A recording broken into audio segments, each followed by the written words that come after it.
Everybody has a vice. Some smoke, others have a penchant for gambling. Myself, I've got a knack for listening to music.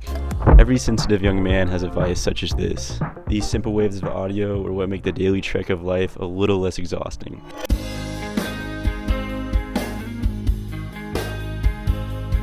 To start my journey, we must rewind to the year of 2021.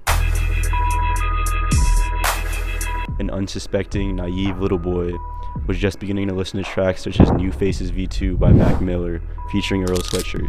He dabbled in such tracks, but never developed a musical identity of sorts. Now we fast forward to August of 2022. The boy has now made a friend. This friend has a query of musical knowledge to share with the boy, and thus, the real journey begins. The boy now becomes familiar with a musical genre known as rap. He quickly delves into albums such as 1999 and Mad Villainy, two cornerstones in hip-hop.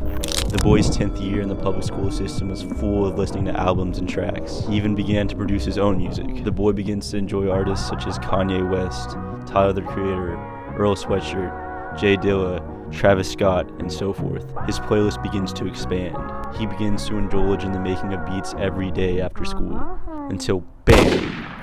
11th grade creeps up on the young boy. Little lies, they keep building up. He must face his academic pursuits and participate in extracurricular activities. No more time to make beats, or even listen to music.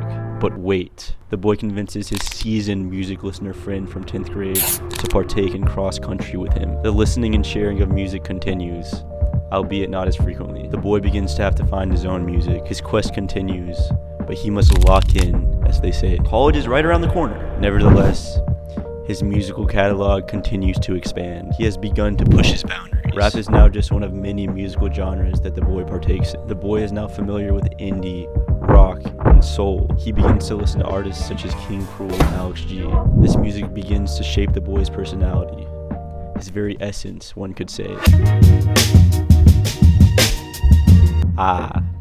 12th grade, the final stretch. Shit is getting real, as the young hooligans would say. The boy is no longer a casual music listener. He spends a little bit too much time on the virtual app known as Spotify. At this moment in time, one could even refer to the boy as a nerd. He and his friend now share 7th period together. Every day they drive home in his friend's car, excitedly sharing audio excursions from each other's playlists. By now the boy has listened to thousands, maybe even tens of thousands of tracks. He now knows the ins and outs of hip-hop. Although he still listens to very popular artists such as Kanye West, his taste has greatly expanded. He now enjoys MCs such as Mike, Saba, and Westside Gunn. At this point, music is no longer a simple commodity for the boy. It forms a part of his very identity. He has found new friends through his love of music. Every time he has a chance to, he will share his tunes with an unsuspecting passerby. His new friends also share more music with him, as does he. He forms a great bond with these friends, and he integrates with them. The boy now looks back and realizes what he's become. He realizes how much he's evolved, not just through his music taste, but as a person. Then he looks forwards,